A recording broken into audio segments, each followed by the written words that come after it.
ಎಲ್ಲರಿಗೂ ನಮಸ್ಕಾರ ಸ್ನೇಹಿತರೆ. ಗೃಹಲಕ್ಷ್ಮಿ ಯೋಜನೆಯ 22 ಮತ್ತು 23ನೇ ಕಂತಿನ ಮಾಹಿತಿಗೆ ನಿಮ್ಮೆಲ್ಲರಿಗೂ ಕೂಡ ಸ್ವಾಗತ. ಇವತ್ತು ನಮ್ಮ ರಾಜ್ಯ ಸರ್ಕಾರದ ಕಡೆಯಿಂದ 22 ಮತ್ತು 23ನೇ ಕಂತಿನ ಗೃಹಲಕ್ಷ್ಮಿ ಯೋಜನೆಯ ಹಣಕ್ಕೆ ಭರ್ಜರಿ ಗುಡ್ ನ್ಯೂಸ್ ಬಂದಿರುವಂತದ್ದು ಸ್ನೇಹಿತರೆ. 22 ಮತ್ತು 23ನೇ ಕಂತಿನ ಹಣ ಜಮಾ ಆಗೋಕೆ ಕ್ಷಣಗಳನ್ನೇ ಶುರುವಾಗಿದೆ ಅಂತಾನೆ ಹೇಳ್ಬೋದು. ಇದರ ಬಗ್ಗೆ ಕಂಪ್ಲೀಟ್ ಮಾಹಿತಿ ಈ ಒಂದು ವಿಡಿಯೋದಲ್ಲಿ ಇರುತ್ತೆ ಸ್ನೇಹಿತರೆ. ವಿಡಿಯೋನ ತಪ್ಪದೆ ಸಂಪೂರ್ಣವಾಗಿ ಲಾಸ್ಟ್ ತನಕ ನೋಡಿ ಸ್ನೇಹಿತರೆ. ಎಲ್ಲ ಗೃಹಲಕ್ಷ್ಮಿ ಯೋಜನೆಯ ಮಹಿಳಾ ಫಲಾನುಭವಿಗಳಿಗೆ ಭರ್ಜರಿ ಅಂದರೆ ಭರ್ಜರಿ ಗುಡ್ ನ್ಯೂಸ್ ಇದೆ ಅಂತಾನೆ ಹೇಳ್ಬೋದು. ಹೌದು ಸ್ನೇಹಿತರೆ, ಈ ಒಂದು ವಿಡಿಯೋದಲ್ಲಿ 22 ಮತ್ತು 23ನೇ ಕಂತಿನ ಗೃಹಲಕ್ಷ್ಮಿ ಯೋಜನೆಯ 4,000 ರೂಪಾಯಿ ಹಣ ಏನಿದೆ ಅದು ಮೊದಲನೇದಾಗಿ ಯಾವೆಲ್ಲ ಜಿಲ್ಲೆಗಳಿಗೆ ಜಮಾ ಆಗುತ್ತೆ ಅನ್ನೋದನ್ನ ತಿಳಿಸ್ಕೊಡ್ತೀನಿ ಸ್ನೇಹಿತರೆ.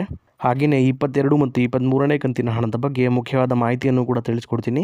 ವಿಡಿಯೋನ ಎಲ್ಲೂ ಕೂಡ ಸ್ಕಿಪ್ ಮಾಡಿಬಿಡಿ, ಸಂಪೂರ್ಣವಾಗಿ ವಿಡಿಯೋನ ನೋಡಿ. ಅದಕ್ಕೂ ಮುಂಚೆ ನೀವೇನಾದರೂ ನಮ್ಮ ಕನ್ನಡ ನ್ಯೂಸ್ ಒನ್ ಚಾನಲ್ಗೆ ಮೊದಲನೇ ಸಲ ಭೇಟಿ ಕೊಟ್ಟಿದ್ರೆ ದಯವಿಟ್ಟು ಸಬ್ಸ್ಕ್ರೈಬ್ ಮಾಡ್ಕೊಳ್ಳಿ ಸ್ನೇಹಿತರೆ.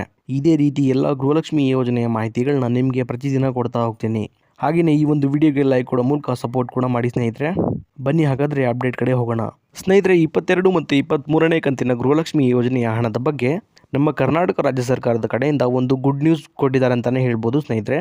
ಅದೇನಪ್ಪ ಅಂದರೆ 22 ಮತ್ತು 23ನೇ ಕಂತಿನ ಗೃಹಲಕ್ಷ್ಮಿ ಯೋಜನೆಯ 4,000 ರೂಪಾಯಿ ಹಣ ಏನಿದೆ ಅದು ಇದೇ ಆಗಸ್ಟ್ ತಿಂಗಳಿಂದ ಅಂದರೆ ನಾಳೆಯಿಂದ ಎಲ್ಲ ಗೃಹಲಕ್ಷ್ಮಿ ಯೋಜನೆಯ ಮಹಿಳಾ ಫಲಾನುಭವಿಗಳ ಖಾತೆಗಳಿಗೆ ಬಿಡುಗಡೆ ಮಾಡುವಂತಹ ಪ್ರೊಸೆಸ್ ಸ್ಟಾರ್ಟ್ ಆಗುತ್ತೆ ಅನ್ನುವಂಥ ಒಂದು ಗುಡ್ ನ್ಯೂಸ್ ಸಿಕ್ಕಿದೆ ಸ್ನೇಹಿತರೆ. ಹೌದು ಸ್ನೇಹಿತರೆ, 22 ಮತ್ತು 23ನೇ ಕಂತಿನ ಗೃಹಲಕ್ಷ್ಮಿ ಯೋಜನೆಯ ಹಣ ಏನಿದೆ ಅದು ಮೊದಲನೇ ಹಂತದಲ್ಲಿ ಸುಮಾರು 20 ಜಿಲ್ಲೆಗಳ ಫಲಾನುಭವಿಗಳಿಗೆ ಜಮಾ ಮಾಡಲು ರಾಜ್ಯ ಸರ್ಕಾರ ಮುಂದಾಗಿದೆ ಅಂತಲೇ ಹೇಳ್ಬೋದು ಸ್ನೇಹಿತರೆ.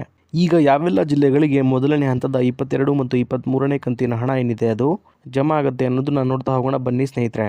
ಬೆಳಗಾವಿ, ಬೀದರ್, ಚಿಕ್ಕಬಳ್ಳಾಪುರ, ಗುಲ್ಬರ್ಗ, ರಾಯಚೂರು, ಕೋಲಾರ, ಉಡುಪಿ, ಹಾಸನ, ಚಿಕ್ಕಮಗಳೂರು, ಬಳ್ಳಾರಿ, ಧಾರವಾಡ, ಉತ್ತರ ಕನ್ನಡ, ದಕ್ಷಿಣ ಕನ್ನಡ, ಹಾವೇರಿ, ಮಂಗಳೂರು, ಶಿವಮೊಗ್ಗ, ದಾವಣಗೆರೆ, ಇದಾದ್ಮೇಲೆ ಕೊಡಗು ಹಾಗೂ ಮೈಸೂರು. ಸ್ನೇಹಿತರೆ, ಇಲ್ಲಿ ಟೋಟಲ್ ಆಗಿ ಒಟ್ಟು 20 ಜಿಲ್ಲೆಗಳಿಗೆ ಅಂದರೆ ನಾನೀಗ ತಿಳಿಸ್ಕೊಟ್ಟಂತಹ 20 ಜಿಲ್ಲೆಗಳೇನಿದೆ ಈ 20 ಜಿಲ್ಲೆಗಳಿಗೆ ಮೊದಲನೇ ಹಂತದ 22 ಮತ್ತು 23ನೇ ಕಂತಿನ 4,000 ರೂಪಾಯಿ ಹಣ ಏನಿದೆ ಅದು ಜಮಾ ಆಗ್ತಾ ಹೋಗುವಂಥದ್ದು ಸ್ನೇಹಿತರೆ. ಈಗ ಇಲ್ಲೊಂದು ಕ್ಲಾರಿಟಿನ ನಿಮ್ಮೆಲ್ಲರಿಗೂ ಕೊಡ್ತೀನಿ ಸ್ನೇಹಿತರೆ. ಅದೇನಪ್ಪ ಅಂದರೆ ಈಗ ನಾನು ತಿಳಿಸ್ಕೊಟ್ಟಿರುವಂತಹ 20 ಜಿಲ್ಲೆಗಳೇನಿದೆ ಈ 20 ಜಿಲ್ಲೆಗಳಲ್ಲಿ ಸಂಪೂರ್ಣವಾಗಿ 22 ಮತ್ತು 23ನೇ ಕಂತಿನ ಗೃಹಲಕ್ಷ್ಮಿ ಯೋಜನೆಯ ಹಣ ಏನಿದೆ ಅದು ಎಲ್ಲ ಫಲಾನುಭವಿಗಳ ಖಾತೆಗಳಿಗೆ ಒಟ್ಟಿಗೆ ಜಮಾ ಆಗೋದಿಲ್ಲ ಸ್ನೇಹಿತರೆ.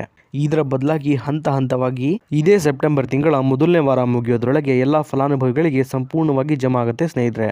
ಯಾಕಂದರೆ ಸ್ನೇಹಿತರೆ, ಈ ಒಂದು 22 ಮತ್ತು 23ನೇ ಕಂತಿನ ಹಣ ಏನಿದೆ ಅದು ಸಂಪೂರ್ಣವಾಗಿ ಎಲ್ಲ ಫಲಾನುಭವಿಗಳ ಖಾತೆಗಳಿಗೆ ಜಮಾ ಆಗೋಗೆ ಕನಿಷ್ಠ ಅಂದರೂ ಸಹ 15ರಿಂದ 20 ದಿನಗಳ ತನಕ ಸಮಯ ಬೇಕೇ ಬೇಕು ಅನ್ನುವಂಥ ಅಪ್ಡೇಟನ್ನು ಶ್ರೀಮತಿ ಲಕ್ಷ್ಮೀ ಹೆಬ್ಬಾಳ್ಕರ್ ಮೇಡಮ್ ಅವರು ಕೊಟ್ಟಿದ್ದಾರೆ ಸ್ನೇಹಿತರೆ. ಹಾಗಾಗಿ ಒಂದು ದಿನಕ್ಕೆ ಇಷ್ಟು ಫಲಾನುಭವಿಗಳಿಗೆ ಅನ್ನುವಂಥ ರೀತಿಯಲ್ಲಿ ಈ ಒಂದು 22 ಮತ್ತು 23ನೇ ಕಂತಿನ ಹಣ ಏನಿದೆ ಅದು ಜಮಾ ಆಗ್ತಾ ಹೋಗುವಂಥದ್ದು ಸ್ನೇಹಿತರೆ. ನಾನೀಗ ತಿಳಿಸ್ಕೊಟ್ಟಂತಹ 15ರಿಂದ 20 ದಿನಗಳ ಒಳಗೆ ಈ ಒಂದು 22 ಮತ್ತು 23ನೇ ಕಂತಿನ ಹಣ ಏನಿದೆ ಅದು ಜಮಾ ಆಗ್ತಾ ಹೋಗುತ್ತೆ ಸ್ನೇಹಿತರೆ. ಆದರೆ 1 ಅಥವಾ 2 ದಿನದಲ್ಲಿ ಪೂರ್ತಿಯಾಗಿ ಹಣ ಜಮಾ ಆಗೋಕ್ಕೆ ಸಾಧ್ಯ ಇಲ್ಲ. ಇಷ್ಟು ಮಾತ್ರ ಕ್ಲಾರಿಟಿನ ನೀವಿಲ್ಲಿ ತಗೋಬೇಕಾಗತ್ತೆ.